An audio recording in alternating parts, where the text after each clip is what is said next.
Hello there. Welcome to A Talk of the Clones with your host, Angel, Jamie, and Julie.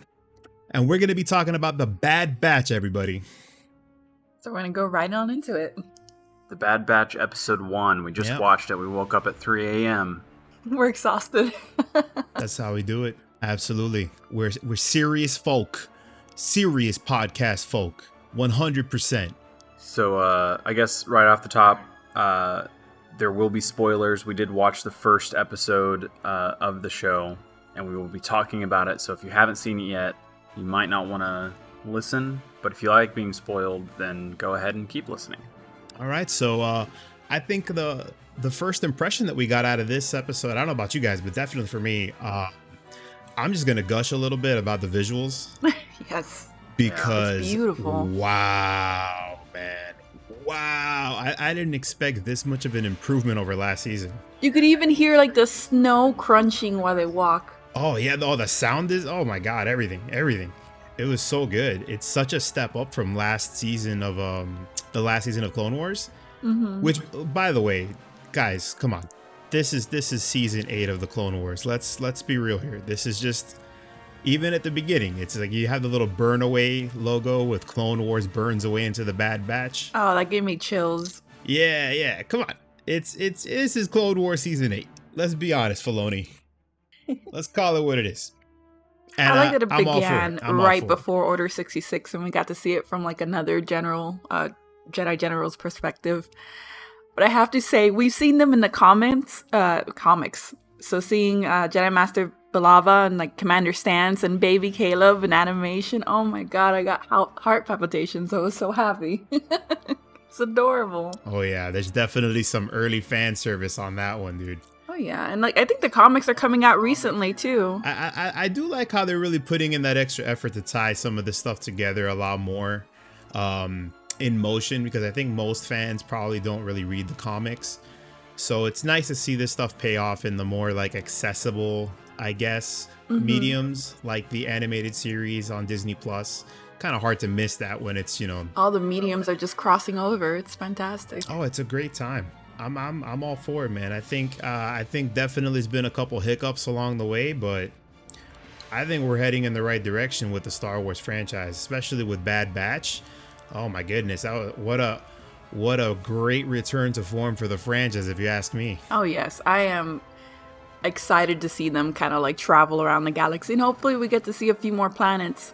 They did release Star Wars Biomes, which I'm planning to check out a little bit better, and it's kind of like supposed to be like an aerial flyover of different Star Wars planets. So I wonder if we're gonna get maybe a new planet that's in Biomes that we're seeing in Bad Batch. I don't know. I mean, the best part about it being a galaxy, there's so much you can get out of it. There's so many different kinds of planets that they can just keep coming up with, man. We're just gonna get more Tatooine. Yeah.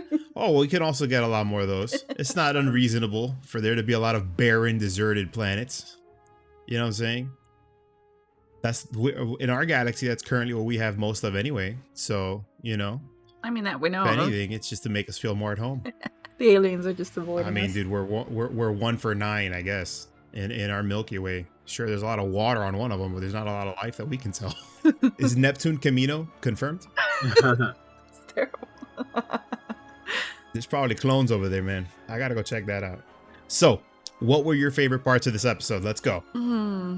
I don't know. There were so many good parts. I really loved seeing Saw Gerrera again. I love that so much. And he was just there making the clones question everything, because a lot of them look forward to the end of the war, and now the end of the war is here, and it turns out, nothing's over. Well, actually, I take it back. My favorite part of the episode was a scene I didn't know I wanted, which was the cafeteria fight. Food fight? How did I know? Julie was up here like giggling and laughing. I was about 10 minutes behind on the episode, and I just heard her laughing for like 5 minutes straight.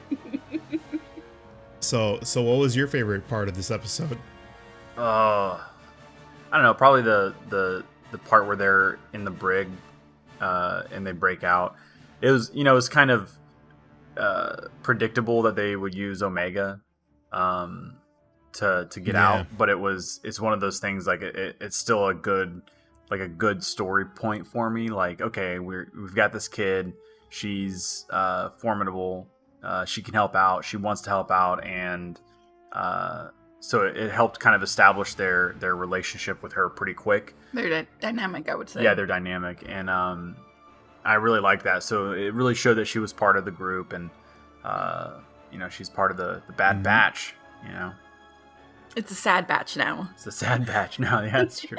The Sad Batch. You're the Sad Batch. I hope that like there's some new songs, like some emo songs that come out called the Sad Batch. The Sad Batch. Stop trying to make orders happen, Crosshairs. It's not gonna happen. Oh man, well, you were right about Crosshair being sus. Hey, it's confirmed sus. What was your favorite? My favorite part? Yeah, it's the toothpick, I think. The toothpick scene? Yeah, the toothpick is the reason why he's evil. I gave it away. Oh, absolutely. Remember, Cad Bane also had a toothpick, and he was evil. It's all in universe. Exactly, but you know what? It's the way it's the way you put the toothpick in your mouth. If there's too much tension, you know what I'm saying? Like you're really gripping it with your teeth, you're sus. You're clenching. Now, if our solid snake protagonist Hunter, I thought he's more like Rambo. He's also got the bandana combination. You know what I'm saying? So it's different with him, and I feel like he would have the toothpick in there, but like a little loose. You know, just a little loose, not too tight. That's how you know that Crosshair was sus from the beginning, off rip. But yeah, I really enjoyed. Funny enough, the earlier part of the episode a lot. I really enjoyed the scene. What was it? The training sequence when Tarkin is testing them. Mm-hmm. Oh yeah. I really like that because it's a callback to that Clone Cadets episode from Clone Wars. So you get like that visual fan service for the fans of Clone Wars. And you get to see the Bad Batch in that environment, and that's if I remember correctly, that's actually the first place we were actually introduced to Echo. Yeah, that's true. So it's an Echo with the new crew. So it's kind of like exactly, and he's not like doing what he got his namesake for, where he was just repeating orders and stuff like that. It wasn't like so. Just little touches of character progression over time. Something rhymes. This episode was a lot of character building, which I very much appreciated. We kind of had a Wrecker with this little Tuca doll, which was adorable. It's kind of like the ones that Waxer and Boyle gave the Numa, and it was great. And then Tech is kind of like filling out all the plot holes. And just in case you were wondering why this didn't work, well, Tech's got an explanation. Yeah, they always got to fit all those roles. Tech is out here giving you the plot explanation. Omega is your stand-in anchor for children watching the show, so they can feel like they're part of the action. You know what I'm saying? Yes. It's they fill out their character roles. Hunter is depressive space dad. Yeah. He's the Mandalorian, but he takes his helmet off a lot more. Well, the Mandalorian loves kids. That's part of their culture. I guess so, right? They seem to really love kids. They're really protective folks. And let me tell you, if you're living in the Star Wars galaxy, you definitely want to hire a Mandalorian babysitter. Or just go get adopted by one. Oh, that's also true. Well, I mean, I guess. Don't call Anakin. So in the Star Wars universe, do they leave? Yeah, don't call Anakin. But do they leave babies instead of in front of firefighters? Like, do they leave them in front of Mandalorian hideouts? They just go to that like Mandalorian sector and just drop off babies they don't want. Exactly. We need these answers, Filoni. You can't keep us in the dark like this, man. This is important. At least statistically, they take care of the kids very, very well. Mm-hmm. So sometimes reluctantly, but the kid doesn't seem for want. It's not like the Spartans where they chuck them off cliffs and shit. It's not like that. No, they still put them to war though. This is a much better warrior race. They take care of them until they're old enough to fight. Exactly. There you go.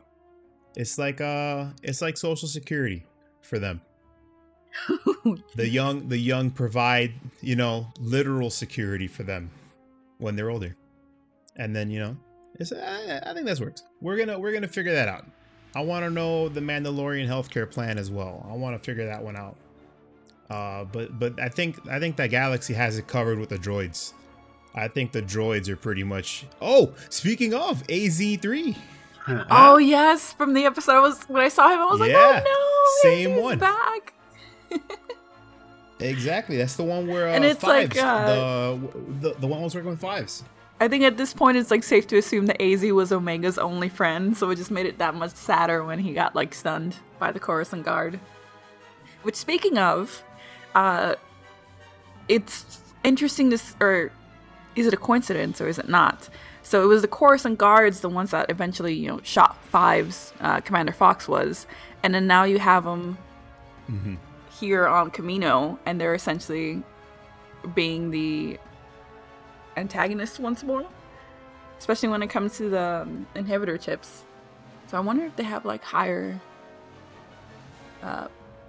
if their inhibitor chips works harder than the other regs.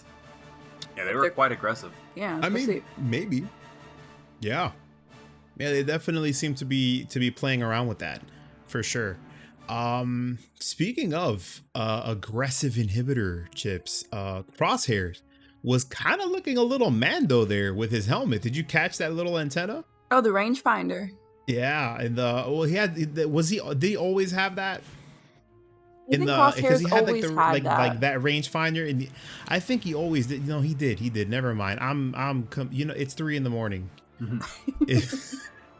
No, it was pretty cool. Like, I'm pretty sure. It's nice to see them, I guess, in a newer media. They're using the rangefinder a lot more than they used to back when, like, they used to be like an accessory. I mean, it looked like it was specifically just a Mandalorian accessory. You only ever really see it with the Mando helmets, but I do like that. He's like a call between both, and where it's like a stormtrooper. Also, with a Mandalorian roots because he is a clone. I think Commander Bly's helmet is kind of similar, but instead it's like a full binocular set rather than just like a rangefinder on the side. So, Omega, how we feeling about the new best little sweet little girl over here, Omega? I love Omega. I love Omega so much. Her nice Aussie accent. Omega just like hits different. There was a lot of animosity towards Ahsoka when she was first introduced, but it's kind of like you see Omega and you just want to like wrap her up and take care of her. Yeah, I feel like they've definitely learned how to introduce female characters. Rey was bumpy, Ahsoka was bumpy. I think they're kind of getting the hang of it. Because, I also thought that was like an insurance policy throwaway line as well. He's like, hey, how'd you land that shot? I don't know. I got lucky. Well, I mean, it's kind of like, technically, she's not doing anything more like different than Rey. She was just naturally, Omega's naturally good at it. I'm telling you right now, man. Just like it's just a different just like Rey, they got that Force juice. Omega's, I'm telling you, dog. I think Omega is 100% Force sensitive, because when she was like touching what's his name, Crosshair, right when they were in the cell, she's literally saying like, oh, I know what you're gonna do, and I know that maybe she knows about you don't want to, chips. but it's out of your control, right? But she specifically said, I know what you're gonna do. Okay. You know what I'm saying? We know that she's a defective clone. She's an enhanced clone. And they all have like their special abilities. So maybe that is. I mean, I'm right there with you. I think like she probably is. I think that's what it might be, dude. And that's her defect. Because she did seem. I think they said at some point that she's very intuitive or something. Or I think Hunter said that. Like kids are intuitive. Curious, I think, is what they used. Curious, okay. And so, like, I think, and then the way that she talked to Crosshair, it definitely felt like she had some sort of insight that was greater than, just normal insight, I guess. I wonder if they're going to reintroduce Force healing, because if she worked pretty much in the medical ward on Kamino, if they're going to reintroduce the Force healing that Rey brought back into the universe from, like, Legends. Grogu, I used that as well. That's Right? true. Grogu did for like an episode. Yeah, technically Grogu. Technically, yeah, he did. I completely forgot about that. Technically, he was the one that brought it back. They obviously, I mean, they had Rey use it a lot more because like restoration was like the big motif for episode 9. So that's why she did it a lot.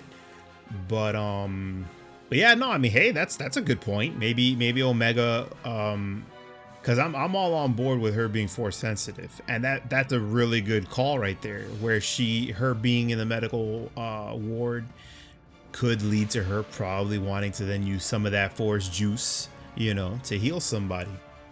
And apparently it's gonna go to Wrecker because that guy gets shot like 5 times this episode. Dude is a bullet magnet. My goodness.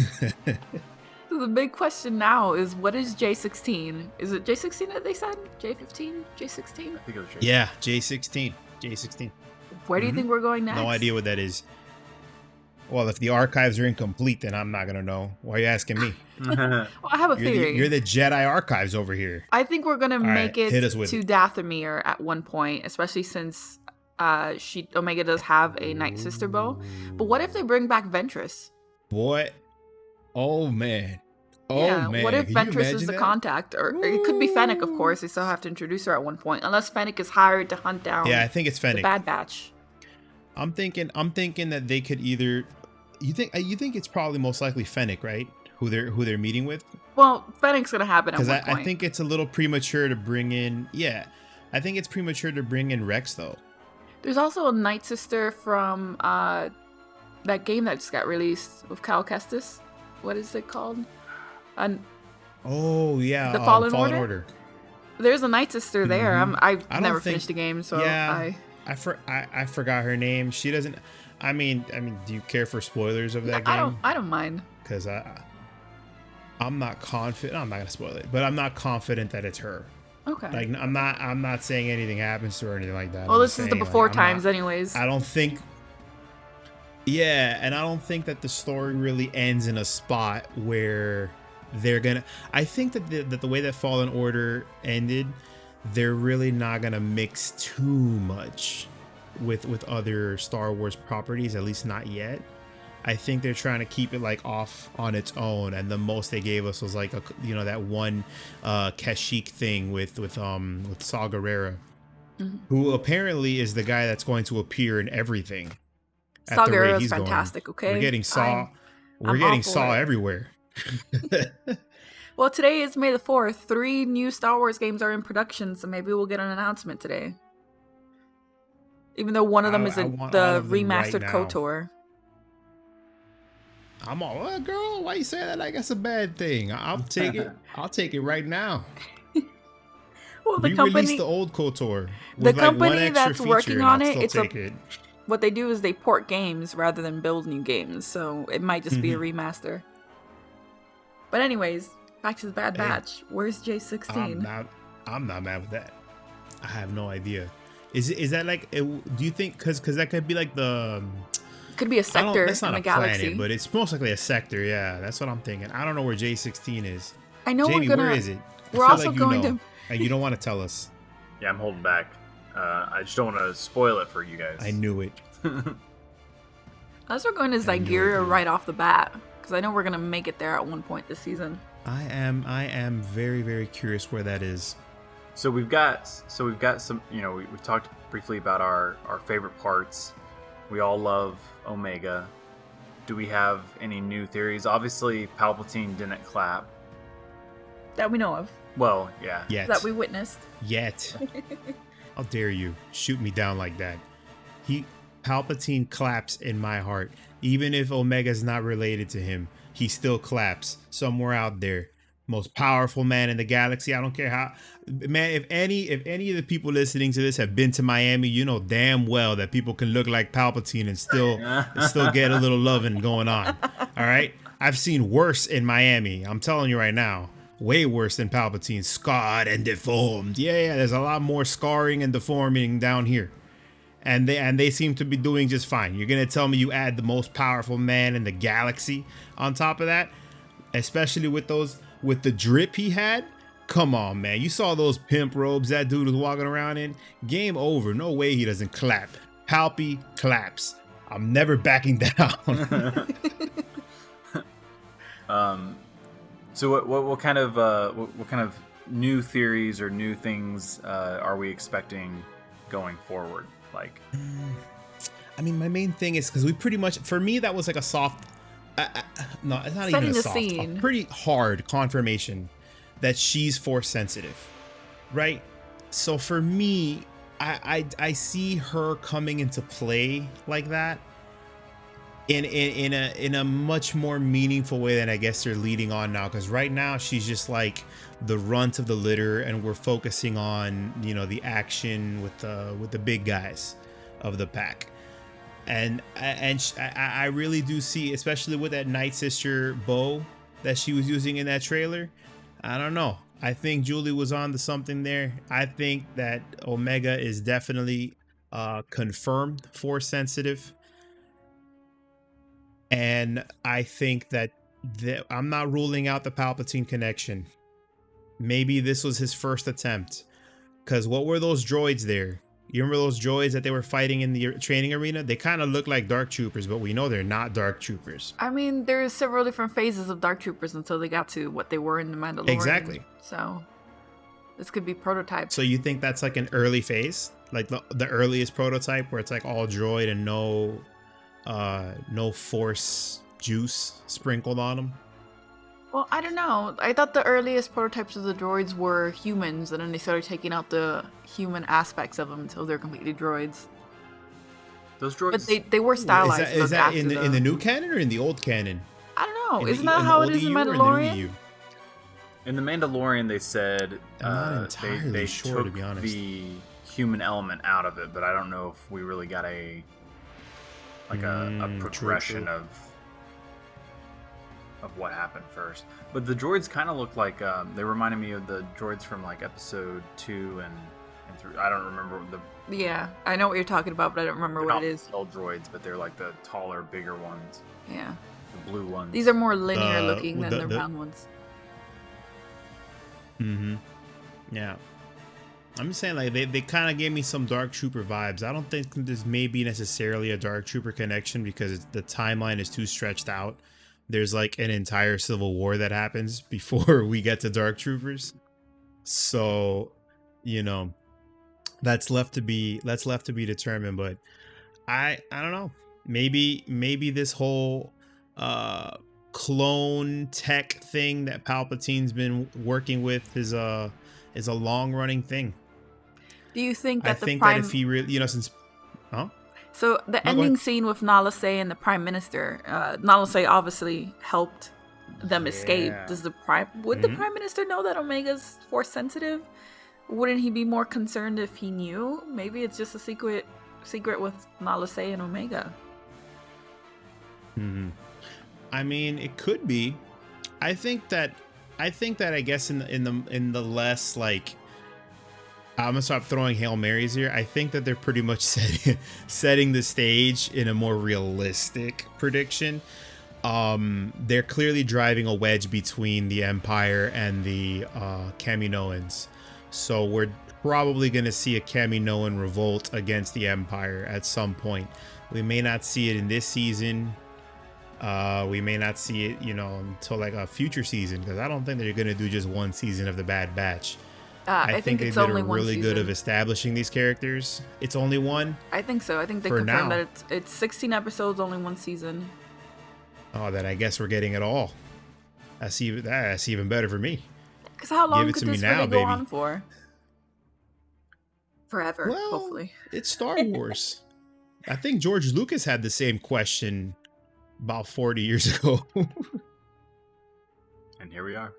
But I mean, there's definitely a lot that they can tell with this stuff. It's this period between episode 3 and episode 4.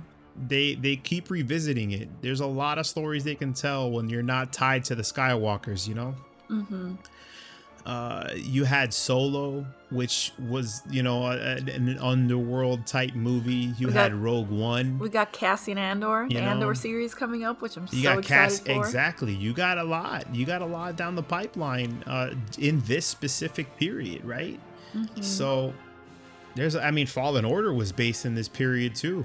I think leading stuff off from Order 66 and really showing and demonstrating like how insanely cruel and like horrible Order 66 was to the Jedi Order. You know what I'm saying? I think it's a powerful thing, because when I was watching Revenge of the Sith when I was younger, man, for the first time, that part messed me up for sure.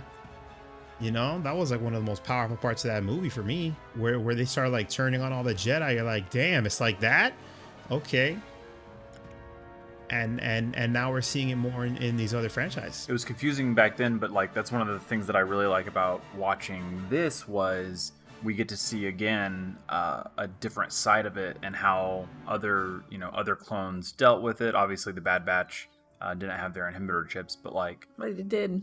But they weren't. They weren't working though, right? Personalities that's what it was. Too like strong. There was only like. They're just too defective. They're too deviant. It's not defective. What was it? Deviant. Yeah. They're too deviant. But I definitely liked that we get to see except for Crosshair. Yeah. But I definitely liked that we get to see Order 66 play out in different ways. And I think you made a really good point, Angel, where they could literally tell, thousands of different stories just based on that, because every single Jedi was basically killed, or not every single one, but a lot of Jedis were murdered in that, and there's a story there for every single one, either leading up to Order 66 or directly after Order 66, for the troopers, for the people around, like the different planets that they might be on, the different characters, the Jedi if they escaped. Like the stories just could like splinter out indefinitely for this time period. So it's kind of a fun idea to like start thinking about all the different things they could do. I did read an article that said as the season goes on, we're going to see less and less color and less individuality amongst the clones. So that's one thing to look out for, which you could kind of notice already. Like they don't have the different hairstyles, and other than the main characters and the Coruscant Guard, nobody else has color on their armor. Well, I think the Wolf Pack has been in a few scenes, but other than that, Dave Filoni's not going to go without showing the Wolf Pack somehow. Yeah, he's going to work it in there. Filoni likes playing with his toys, and I'm all for it. So he's gonna wheel them out.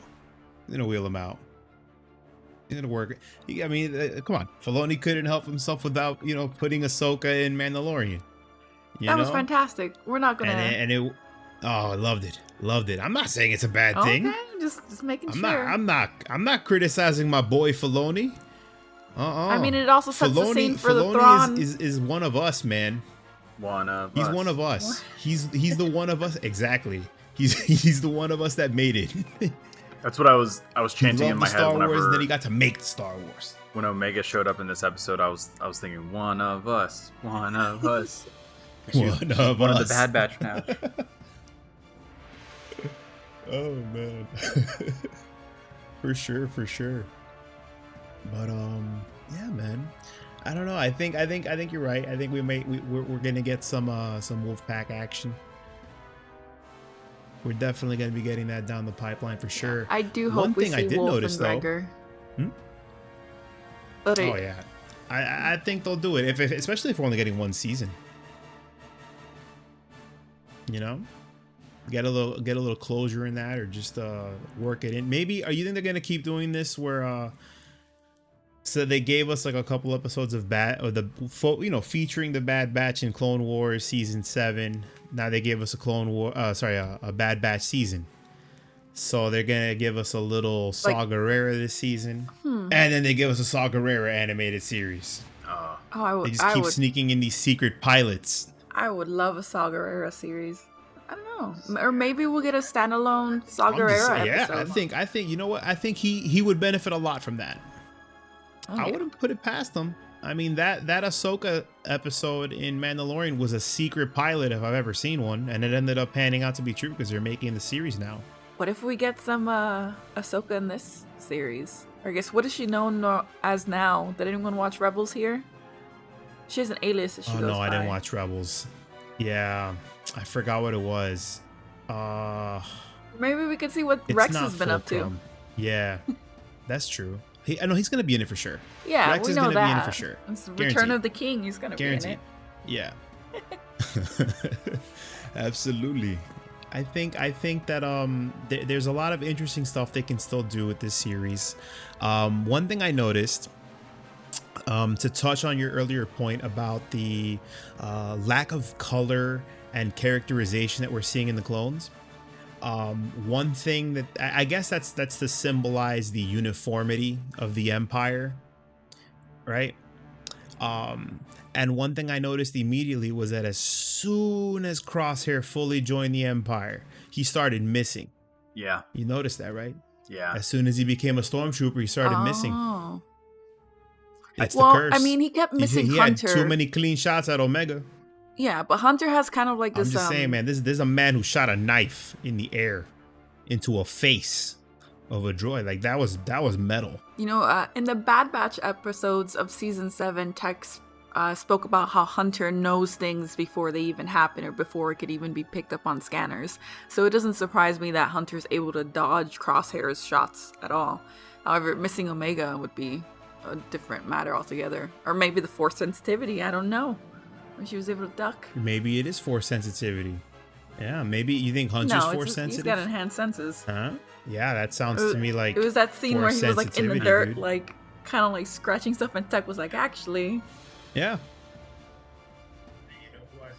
Yeah, you know who I saw scratching dirt? Luke Skywalker. That guy scratched a lot of dirt. He turned out to be pretty extra sensory. Like sand. Got a lot of extra senses, that guy. Oh, gross. I hate sand. You know what I'm saying? Well, no. He was okay with the sand. Sand gets everywhere. We actually, just to stay properly frustrated during the podcast, I have a bucket of sand next to me. Specifically. It's in my keyboard. It really helps me channel my inner Anakin. It really does get everywhere. It does. And when I'm around sand, I automatically just like all my dialogue goes bad. That's why I haven't been making any funny quips today. You know what I'm saying? It's all this sand.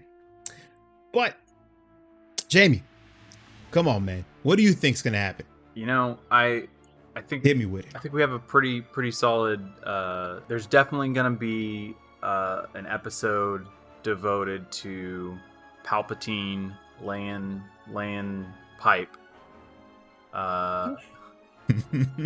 Just so that, because I think that, again, that's what we need. It's the episode we need. It's not the one we deserve. But yeah, I don't know. I think so. I think they're I agree that I'm gonna sound ignorant. I forgot what the aliens are called who make the clones now.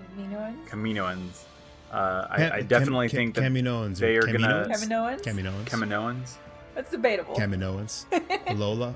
I think that they're gonna revolt. No. It's gonna be Nala no se que carajo. That's what we're gonna call them. Nala no se. Mama say, Mama Maku-san. They're the ones that are gonna get mad. Are gonna revolt. I think they're gonna go against the Empire because if you think about it, whenever for sure. By the time Rey comes around and Finn, the stormtroopers are no longer clones. Yes. So there's a number of reasons why that'll happen, yeah. But this could be the seed that starts that. Well, I mean, there's advanced aging, so they weren't really alive. Right, but they would have continued making clones if they had a deal with the Empire. You know what I mean? According to Admiral Tarkin, that's not going to be a deal anymore. He's evaluating it. Well, and that's what I'm saying is I think this series is going to help us like move it or show us how that transition happens. Okay. And I think part of it's going to be those aliens being like, we're not doing this. Yeah. I think that there's a lot that they can really show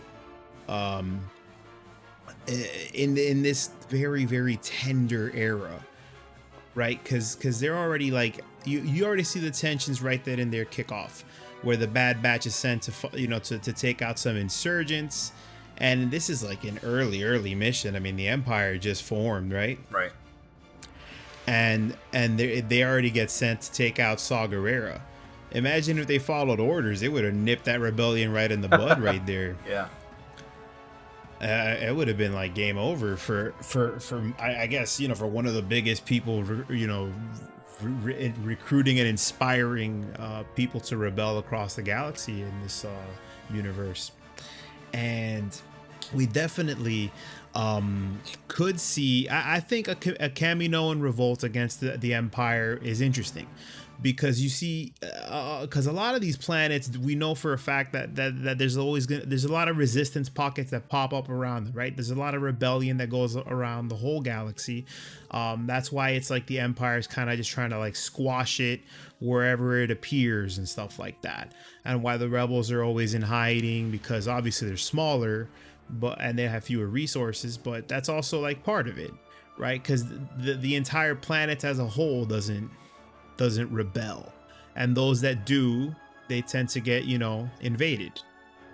I think Palpatine did a fantastic job when it comes to the actual Clone War. He used both like the Separatists and the clones to destabilize an entire galaxy so he could take over. Yeah, I mean that he played both sides from the beginning. Yeah, right from the beginning, he was playing both sides, and he created all this chaos. He created Saw Gerrera. If it wasn't for the Separatists, he would not have arisen.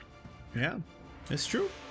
The thing. I mean, really, I think that George Lucas, he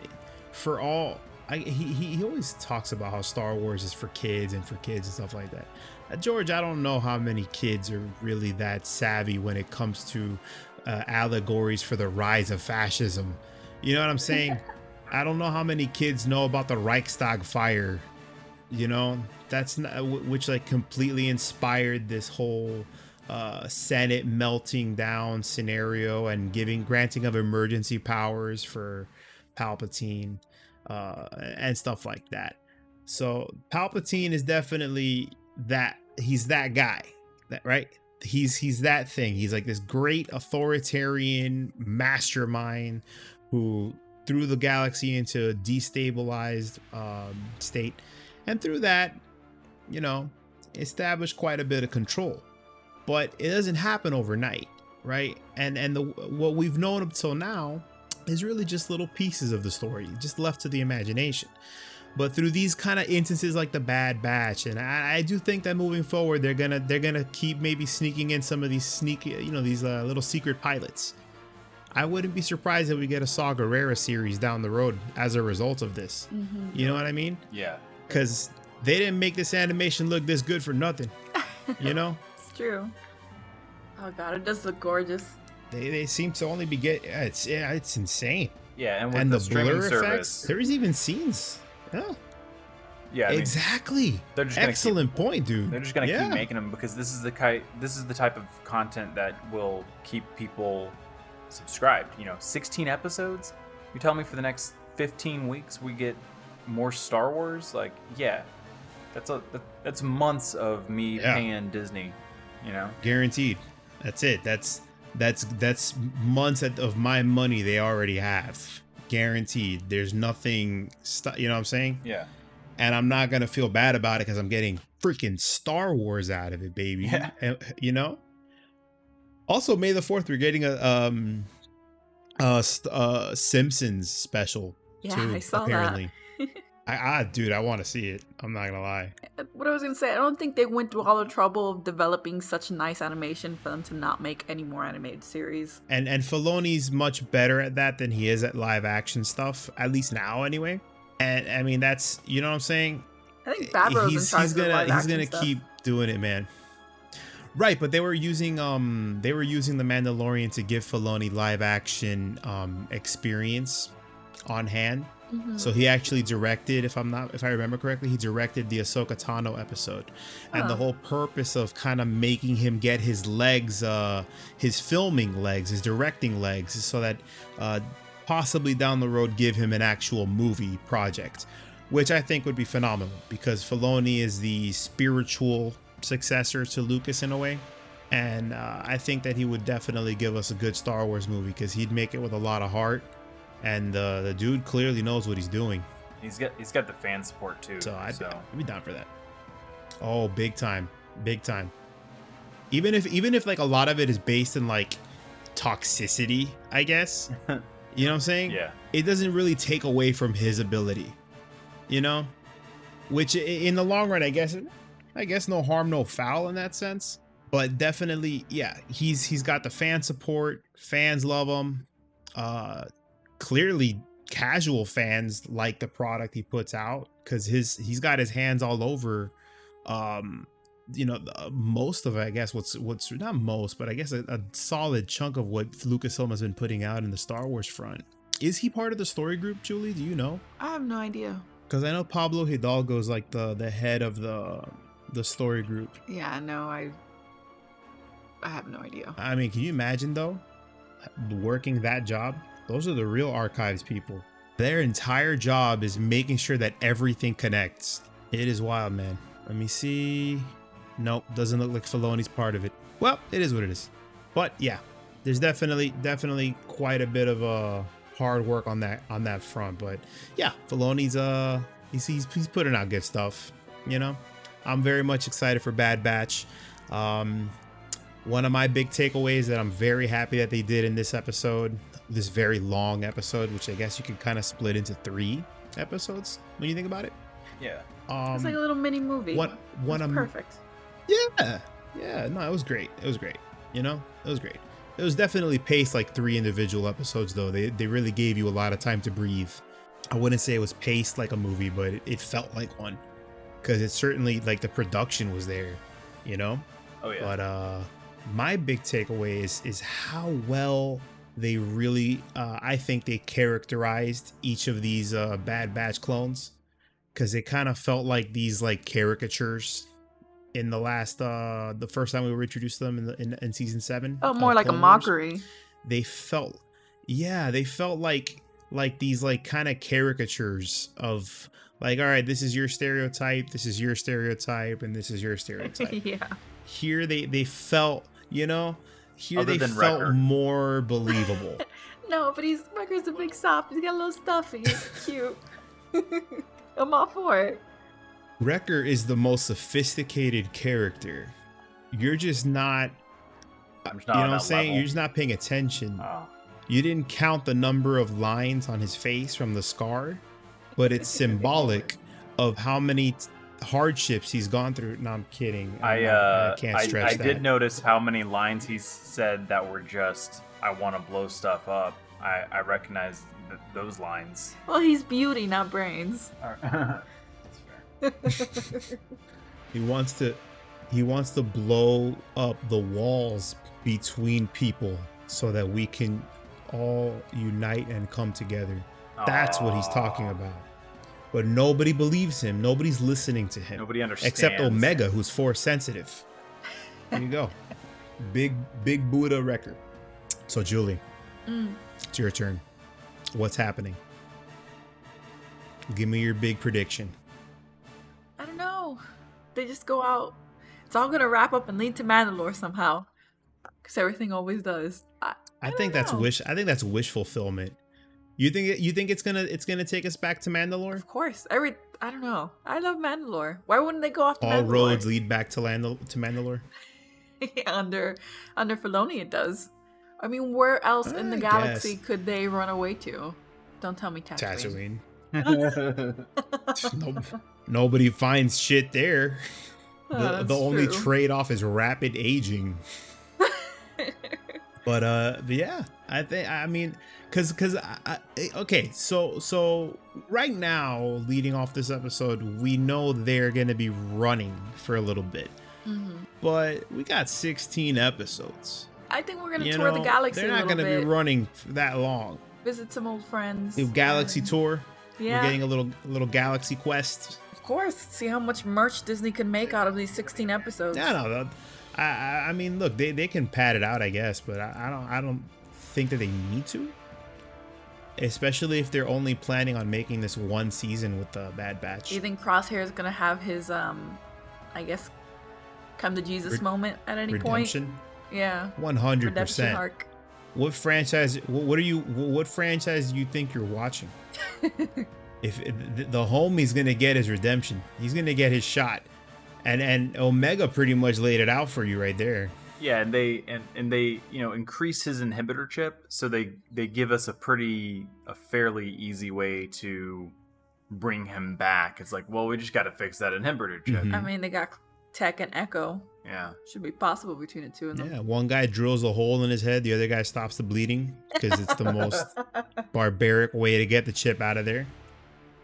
But it's all I can think of. It's all I got. I've been talking to Wrecker. Blow it up. You could just give him a concussion.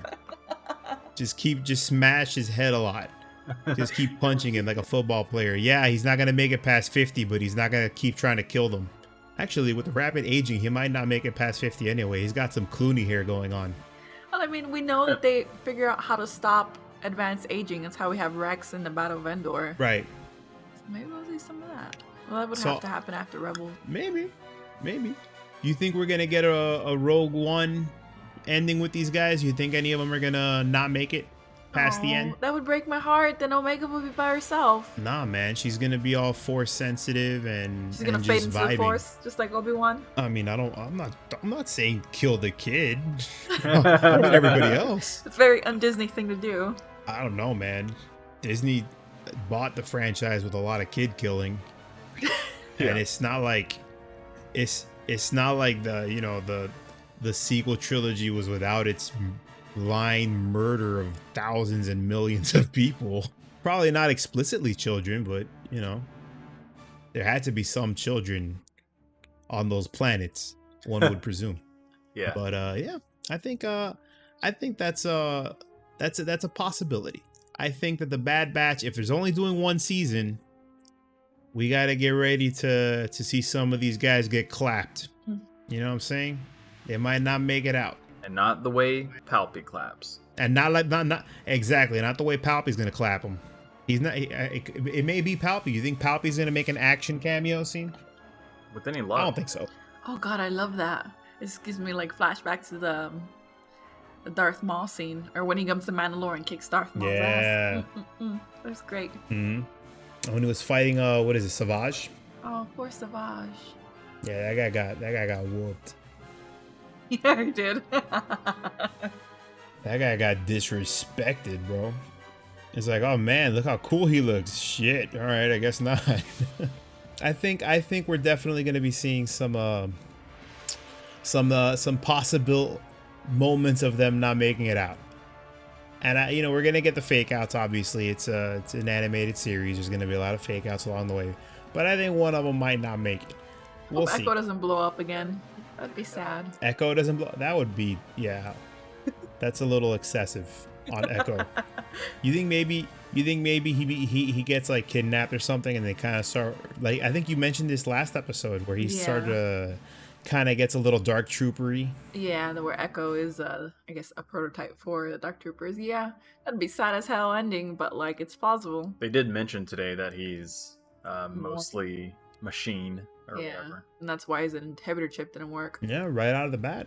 I wish they would give him more than like a screwdriver arm. Well, it's the same arm that R2-D2 has when he hacks stuff, I think. But R2-D2, you know what I'm saying? Like, this is a guy that used to have fingers. I don't know how great of a trade-off that is. I guess he does get to like jab these droids, you know? I don't know how that works out, but I'm pretty sure he misses his thumb. Just saying. I don't see why Echo can't get a Luke hand or something. Or an Anakin hand. Maybe because he's a clone. Yeah. One of those like really like decked out chrome, like the golden ones. I mean, Wolf got a cybernetic eye, so they do give like clones implants or, new appendixes. True. I'm just saying. I think that our boy Echo would have benefited from some good old-fashioned Naboo healthcare with their golden arms that they hand out to people. However impractical, I suppose that is. We've got a couple more days, and we'll get episode 2. And from here on out, I guess they're going to be 30-minute episodes. So. Yep. So there's going to be significantly less to talk about. I doubt that. Just more speculation. I'm really hoping they do some Force sensitive stuff with our girl Omega here. I don't know where she's gonna end up, but I know right off the bat they hinted that pretty heavy. Yeah. What do you think that thing on her face is? On her forehead? Jewelry. Yeah, but like, you think it means anything? Well, I mean, the Nala Se has the same exact jewelry. It's just a Kaminoan thing. Oh, I didn't even think about that. That's true. Damn. I guess I'm just overthinking the Force sensitivity angle, you know what I'm saying? Maybe she's got something underneath it. Huh? Maybe she's got a cybernetic eye. Huh? The Force eye. That's what she's got down there, dude. They're not pulling a fast one on me. Palpy claps and Omega uses the Force.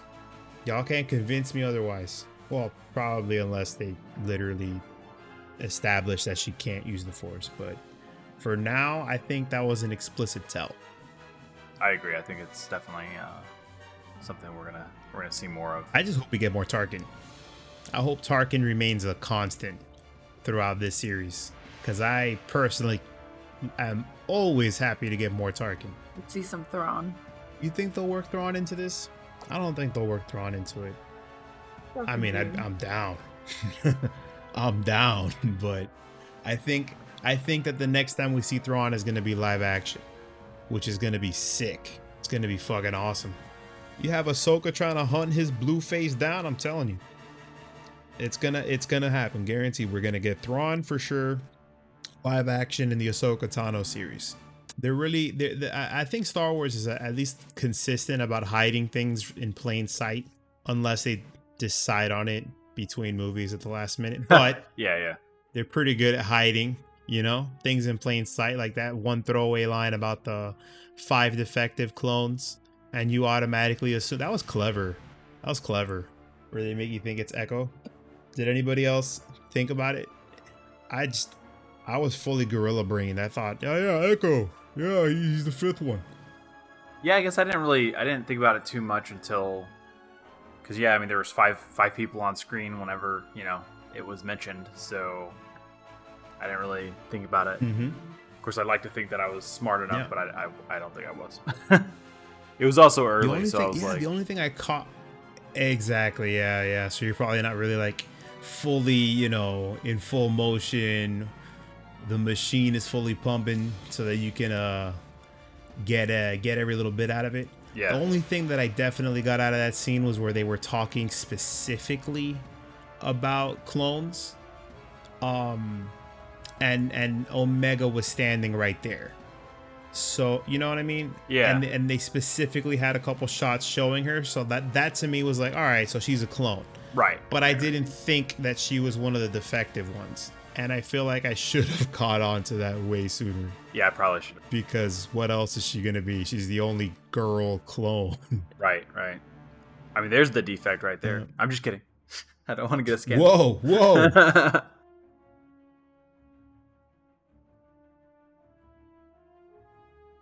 Let's do some sign off, last impressions, I guess. Last impression, this is great. I want more. Can't wait till Friday. Really excited to see where this goes. I'm glad that, you know, after the first episode, we get another episode so quickly. I'd love that. And yeah. Let's find out what J16 is. J16. That's just staying in my head. I really want to know what that is. And they're going to tell us immediately, but it's still bothering me, you know? All right, everyone. Thank you so much for tuning in, for listening to us rant and ramble about Star Wars, The Bad Batch. We're going to be back on Friday. We're going to be discussing episode 2 of The Bad Batch, the name of which I do not know. This episode was called Aftermath. Very, very aptly named, I would say.